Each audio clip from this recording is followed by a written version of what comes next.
Olá, saudações literárias. Já passou por sua cabeça a ideia de trazer uma pessoa morta de volta à vida?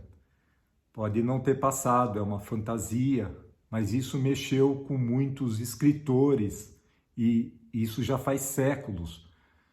Mais tarde, o cinema também explorou e continua explorando essa ideia. Os roteiristas escrevem roteiros com essa ideia. E foi o que provavelmente influenciou Mary Shelley, a autora que se consagrou com Frankenstein ou o moderno Prometeu, que explora justamente esse tema. Bom, o fascinante na figura de Mary Shelley é que ela mal tinha 20 anos, quando em 1817 ela acabou de escrever essa obra consagrada, que foi publicada em 1º de janeiro de 1818.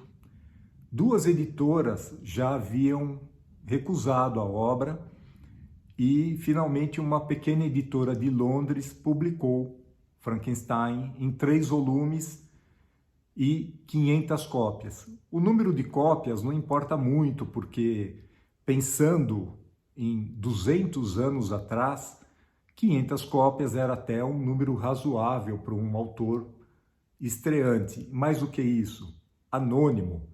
Isso mesmo, Mary Shelley não assinou o livro em sua primeira edição. Ela trazia apenas uma introdução escrita por seu noivo, Percy Shelley, e uma dedicatória a seu pai, William Godwin. Mas o nome dela não aparecia. E as críticas também não foram muito favoráveis, mas o público consagrou a obra, que fez um sucesso muito grande. Mary Shelley vinha de uma família de intelectuais. Sua mãe, Mary Wollstonecraft Shelley, ela acabou não conhecendo. A Mary Wollstonecraft morreu em complicações pós-parto, mas deixou uma grande influência para a filha, porque ela era uma escritora, ela era uma filósofa, ela era ativista. Entre outras coisas, escreveu um livro defendendo os direitos a uma educação justa para as mulheres. Vejam que absurdo. Há 2 séculos, alguém estava escrevendo um livro sobre um tema que ainda hoje não é respeitado em muitas partes do mundo. As mulheres, a elas é negado o direito à educação. O pai de Mary Shelley também era um intelectual, um jornalista político, escritor, William Godwin, e vejam a curiosidade, a ele se atribui a autoria do primeiro romance de mistério. Quer dizer, isso já estava no DNA de Mary, que depois assumiu Shelley de seu noivo, o poeta Percy Shelley. O que é Frankenstein? Se é que alguém ainda não conhece essa história, é aquela criatura recriada pelo estudante de ciências naturais Victor Frankenstein, um jovem ambicioso que, a partir de partes de corpos de cadáveres, ele traz à vida uma criatura montada, né? E a gente vê muito a influência do que acontecia naquela época, em que a teoria de Luigi Galvani, um médico italiano, já falecido, mas ele pesquisou muito a influência da eletricidade na musculatura do corpo humano. Então havia palestras, havia demonstrações em que cadáveres eram estimulados com eletricidade e moviam os braços, por exemplo, mexiam a mão. Provavelmente Mary Shelley foi influenciada por isso, tanto que, não é um spoiler, numa obra de 2 séculos, esse recurso é usado pelo Victor Frankenstein.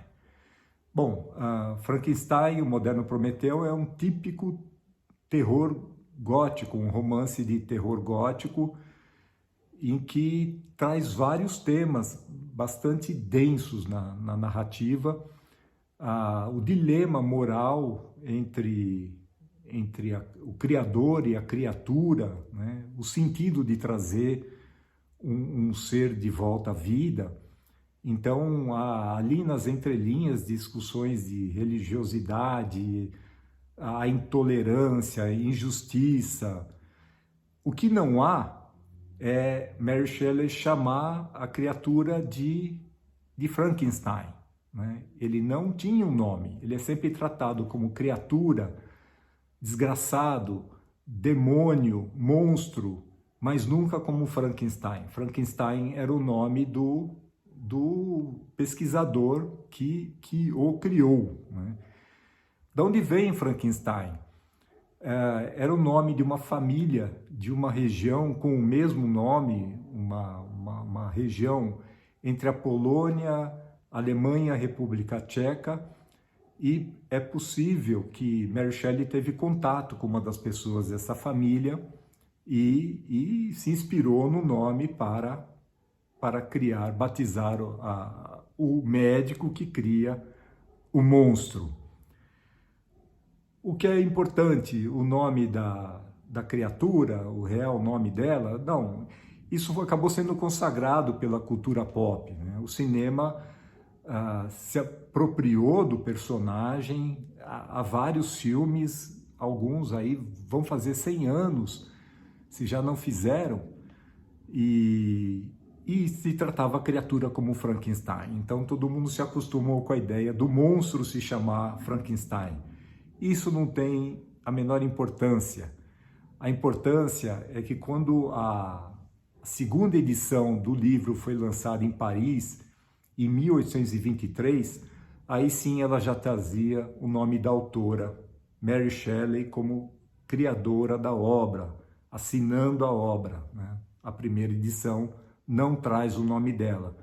E isso é importante, porque embora ela tenha sido anônima no lançamento dessa obra tão marcante, 200 anos, mais de 200 anos depois, a gente ainda fala dela. Mary Shelley e Frankenstein. Eu li esse livro nessa edição há muitos anos, do Círculo do Livro, uma edição bem feita, com uma capa bastante interessante, mas agora eu vou reler nessa edição, uma edição bem caprichada da Dark Side. O interessante aqui é que, além de ilustrações, né, é uma nova tradução, e além das ilustrações, o livro traz contos de Mary Shelley, que eu ainda não conhecia, então vou aproveitar para conhecer, além dos textos extras que estão contidos nessa edição. E para encerrar também deixo vocês com um trechinho de um trailer de Mary Shelley, um filme de 2017, se eu não me engano, bem recente, muito interessante porque não está focado na obra, na criatura, em Frankenstein. Está focado na autora, na vida dela, no processo de criação e, claro, na luta dela para vencer a desconfiança com relação a uma mulher que escreveu uma obra tão magnífica. É isso. Se não leram ainda, se conhece a história apenas do cinema, leiam Frankenstein. É ligeiramente diferente do que o cinema acabou desenvolvendo, e há várias versões. Tem a versão do Mel Brooks, fantástica, uma comédia hilariante, O Jovem Frankenstein, mas o livro original é muito interessante, vale a pena ser lido. É isso, leiam muito, até a próxima.